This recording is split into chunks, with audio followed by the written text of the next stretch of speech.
pemirsa TVRI Maluku, kembali lagi di podcast Ruang Miku, ruang obrolannya admin medsos TVRI Maluku.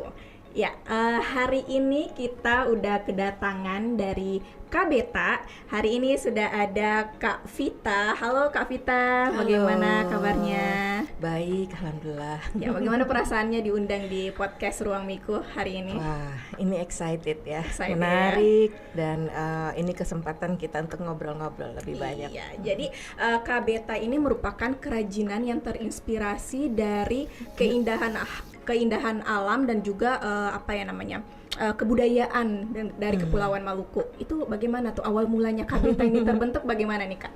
Oke, jadi Kabeta ini brand lokal. Jadi kita adalah jenama lokal yang kita bikin kurang lebih 2018 dan memang kita ingin mengangkat kekayaan, cerita, sejarah tentang Maluku. Jadi semua tentang Maluku. Iya, oke. Jadi Kabeta ini adalah produk kerajinan begitu ya?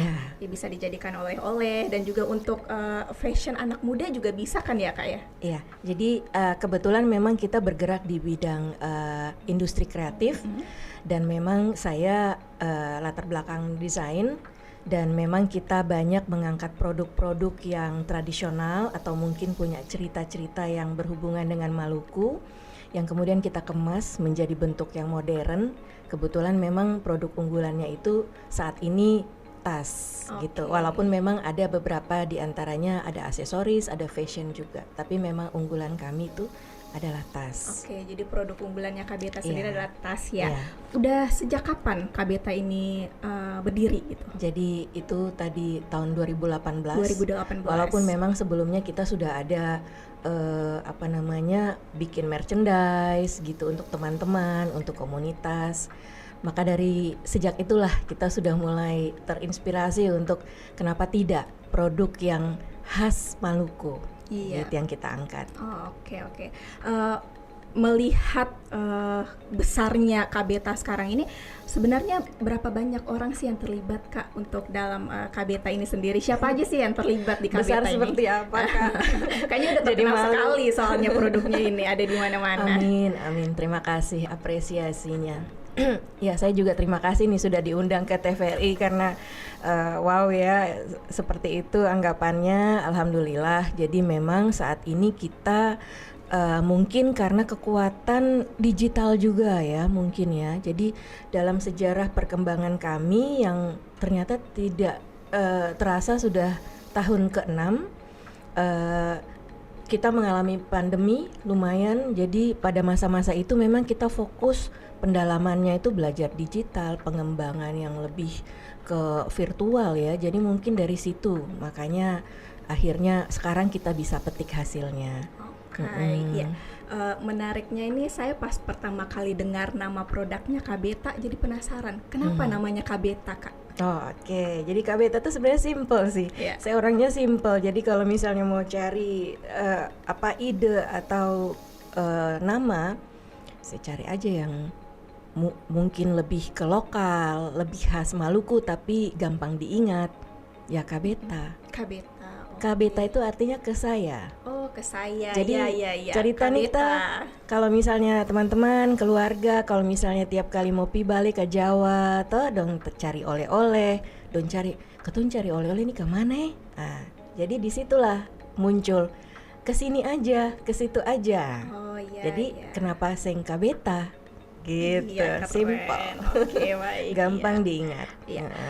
Untuk lebih spesifiknya nih Kak, kira-kira segmennya Kabeta itu sendiri menyasar ke pasaran mana nih kira-kira nih segmennya? Memang untuk Kabeta sendiri kita lebih ke menengah, pasar menengah ke atas, di mana pemakainya bisa perempuan maupun pria, kemudian juga usianya sebenarnya bisa beragam, tapi memang lebih banyak ke 20 tahun ke atas, lebih ke usia mature ya, begitu.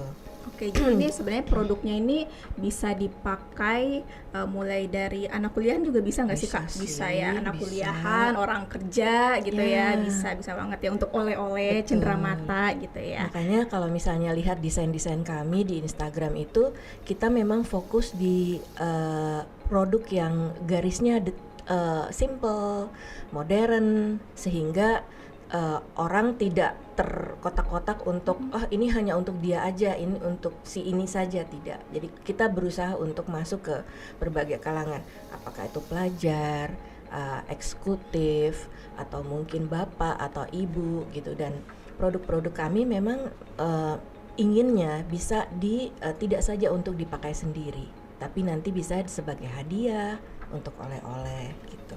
Jadi memang kita usahakan semaksimal mungkin pasarnya cukup fokus, tapi juga bisa meluas dengan keunikannya sendiri. Dan secara geografis tidak cuma bisa dinikmati sama orang lokal saja, tapi bisa kemana-mana gitu. Oke, baik. Untuk material spesifiknya dari produk-produk Kabeta ini mungkin bisa dijelaskan nggak, Kak?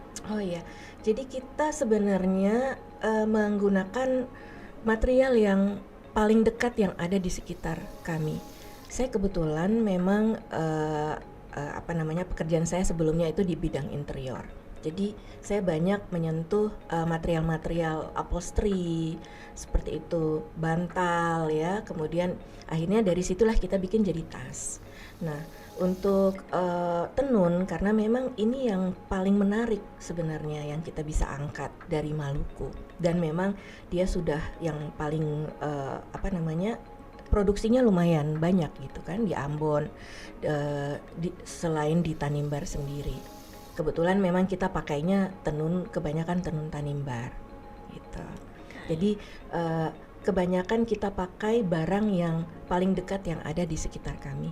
Selebihnya memang kita masih membutuhkan produk dari luar, misalnya kita datangkan dari Jawa seperti itu. Tapi untuk yang tradisional yang kita pakai, misalnya tenun, ada mutiara juga, kemudian ada kulit kerang mutiara juga, terus kemudian juga ada beberapa desain kami itu yang menggunakan kayu atau bambu yang memang berasal dari lokal. Jadi dari materialnya sendiri sangat Maluku ya, sangat merepresentasikan Maluku ya. Maunya gitu. Menariknya saya ulik-ulik kan di sosial medianya Kabeta juga. Itu penamaan produk-produknya itu agak menarik tuh, Kak. Itu bagaimana tuh, Kak? Nah, jadi ini salah satu keunikan kita. Kabeta itu setiap saya desain itu selalu memiliki cerita, kisah di balik semua desainnya. Nah, satu koleksi misalnya namanya rampa-rampa. Rampa-rampa itu lahir pada saat kita mulai pandemi, di mana semua orang itu mengharuskan gaya hidup sehat, pakai minyak kayu putih, makan herbal ya kan, semuanya muncul, dan akhirnya di situ membuat ide kenapa tidak membuat sesuatu yang berdekatan dengan rampa-rampa itu. Nah, ada juga yang misalnya namanya kalesang. Tas kalesang itu karena pada saat kita mengembangkan tim produksi in-house, teman-teman ini masih baru-baru belajar produksinya. Jadi di situ mereka berkembang, dan akhirnya dari yang sangat mudah menjadi keterampilan yang sulit, mereka bisa lakukan itu, sehingga menginisiasi saya, ada desain yang saya namakan kalesang, karena mereka harus detil, telaten, ulet, dan ternyata mereka bisa. Anak-anak Ambon itu bisa gitu. Dan itu yang membuat saya senang, akhirnya muncul seri kalesang. Jadi banyak cerita di balik desain kami, dan memang semuanya itu ada hubungannya dengan Maluku. Kan kalau kalesang itu kan Maluku punya istilah atau karakter untuk telaten, istilah orang tua kan bilang bahasa begitu. Jadi itu yang saya pindahkan ke produk-produk kami, sehingga itu membuat keunikan, membuat value untuk seluruh produk Kabeta itu sendiri. Oke, baik. Produk unggulannya apa nih, Kak? Yang paling kayaknya sangat ramai gitu diincar kalau lagi mau belanja di Kabeta gitu. Oh, itu seri Marta tote bag. Jadi cukup seru ya. Jadi kita punya banyak sekali desain, tapi ada satu desain yang dia simple sekali, hanya kotak, tapi ternyata mungkin karena kelebihannya bermuat. Jadi tas itu muat banyak, dan ceritanya sendiri tentang Marta Christina Tiahahu. Saya ambil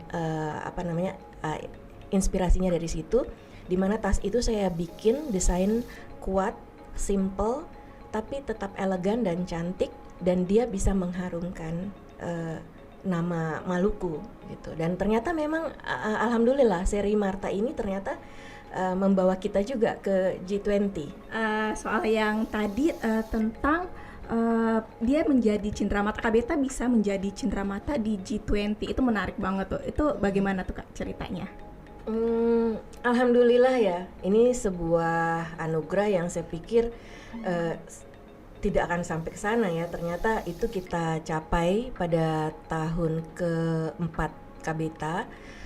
Jadi selama ini kan kami merupakan binaan lembaga nasional yang akhirnya memang di mana kami mendapat banyak pendampingan, kemudian pendalaman materi dan binaan lah ya.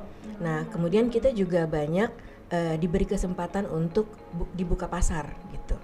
Nah, disitulah mungkin produk-produk kami kemudian diperkenalkan dengan berbagai jaringan itu. Dan di situ akhirnya ada yang mengenal Kabeta dan merekomendasikan. Nah, dari situlah kemudian detailnya menyusul. Oke, baik. Nah, untuk yang menariknya ini tentang Kabeta bisa jadi cenderamata di G20 akan kita bahas lebih detailnya lagi di segmen berikutnya. Jangan kemana-mana, tetap di podcast Ruang Miku.